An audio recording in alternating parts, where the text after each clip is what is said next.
Olhe para quem está do seu lado. Faça um A de fio.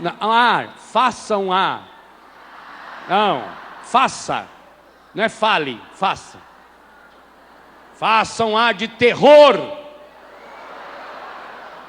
E fala para a pessoa: você vai morrer. Diga para quem está do outro lado. E completa: talvez seja hoje. Aqui vocês vejam uma coisa, meus irmãos. Pronto. Acabou? Aqui vocês vejam já uma coisa. Por que São Paulo pedia no ano 55, quando ele escreveu esse texto, nós estamos vivendo até hoje? Nós ignoramos, ou queremos ignorar a morte. Meus irmãos e minhas irmãs, vou dizer uma coisa muito séria a vocês. A grande maioria dos católicos ainda estão com a compreensão da morte sob o jugo do encardido. Porque está lá, abra sua Bíblia aí em Hebreus. É uma palavra muito forte aí, muito séria. Hebreus, capítulo 2.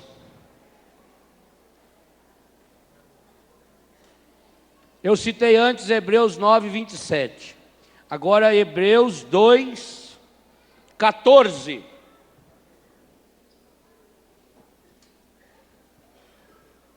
Porquanto os filhos participam da mesma natureza, da mesma carne e do sangue, também ele, Cristo, participou. Para quê?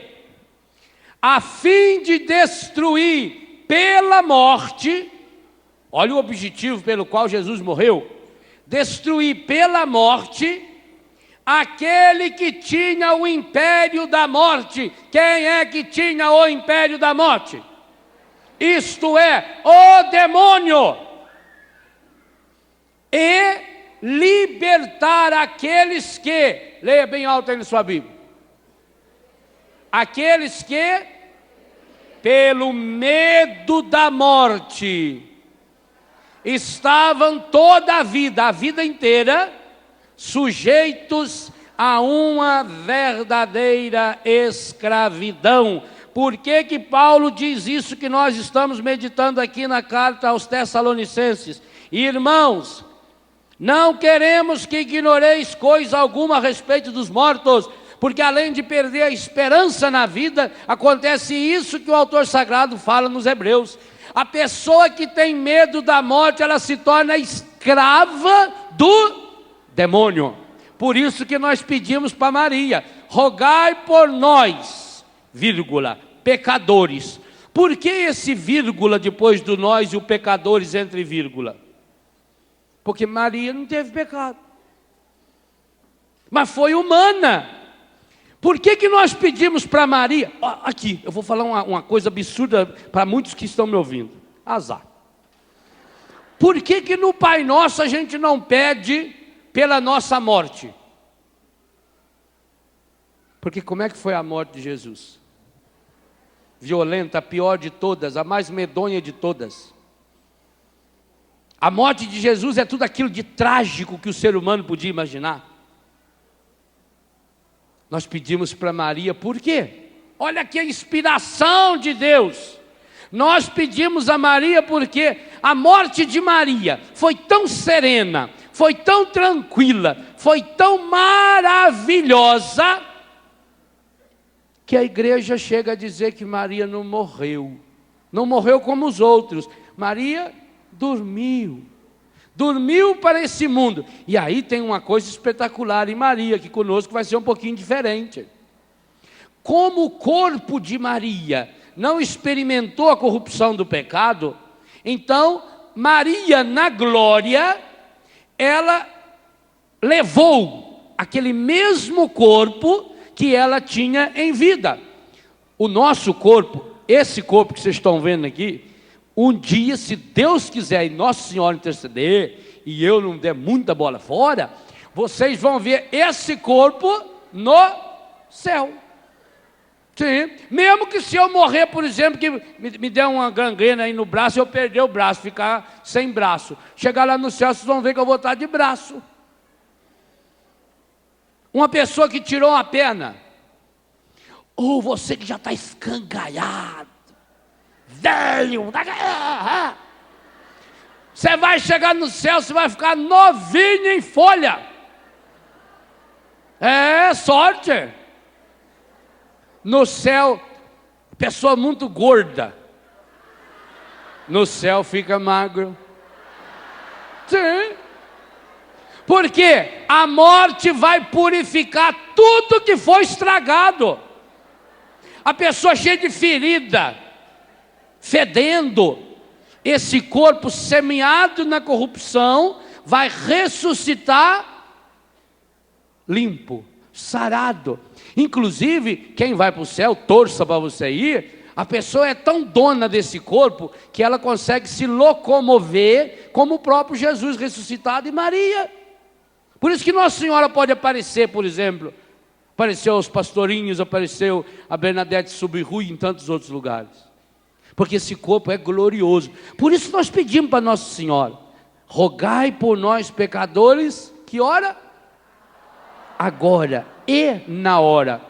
Sabe, meus irmãos, há uma íntima relação entre o agora e o hora da nossa morte. Os monges antigos, quando eles se encontravam nos mosteiros, sabe como é que eles se saudavam? O que um dizia para o outro? Bom dia, boa tarde, paz de Jesus, o amor de Maria, Deus te ama? Não. Eles diziam uma expressão em latim, da qual vocês conhecem um pedacinho, porque já teve muito filme, já teve muita poesia em cima disso. Um monge, quando encontrava o outro, dizia assim: memento moris. Grava essa frase. Diga para quem está do seu lado: memento moris. Memento moris.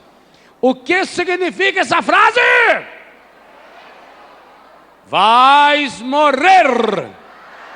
É. Um monge virava para o outro e falava: memento moris. Lembre-se, memento, de memória. Lembre-se, vais morrer. E como é que o outro respondia? Deus me livre e guarde. É assim? Como será que o outro respondia? Terezinha sabe, mas não está lembrando. Sociedade dos Poetas Mortos. Não era isso. Memento mori, você também. Aí eu não inseri em latim. Graças a Deus, também não. O que será que ele respondia? Amém? Não. Olha lá. Ou fala portuguesado que é mais fácil. Carpe diem. Carpe diem. Que significa o quê? Viva bem o dia de hoje. Carpe diem. Carpe diem. Viva bem o dia de hoje. E nós rezamos isso na Ave Maria. Rogai por nós pecadores agora. Mas o que será que o meu agora tem a ver com a minha morte? Tudo. Sabe, meus irmãos, nós vivemos numa sociedade aonde tenta-se inventar coisas para esquecer que nós vamos morrer. Tem gente que detesta falar em morte. Quando o Papa João Paulo II teve a última vez em Fátima, na revelação do terceiro segredo, a última vez que ele se encontrou pessoalmente com a irmã Lúcia, sabe uma das coisas que a irmã Lúcia fez, e quem me contou isso foi um dos padres que cuida do santuário, pegou no braço do Papa, agora você é o Papa, levou o Papa até dentro da basílica e mostrou lá o túmulo onde está sepultado o Beato Chiquinho, o túmulo onde está sepultada a beata Jacinta e o túmulo dela. Meu, seu. Você já tem seu túmulo? Não. Nós temos uma promoção especial aqui de plano de saúde para o dia da sua morte. Vamos fazer. Você teria coragem de fazer isso? E o Papa abençoou o túmulo dela. Que lindo! Só vai caber direitinho aí, irmã. Gente, que coisa espetacular.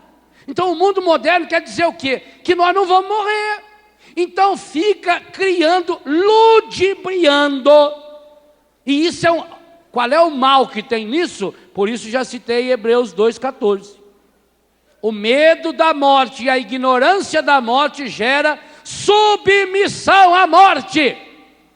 Submissão ao demônio. Aí está, a Bíblia não tem dúvida nenhuma, a morte é obra-prima do demônio.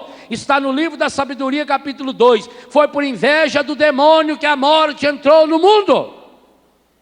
A morte não vem de Deus. Deus não quer a morte do pecador. Ezequiel capítulo 18.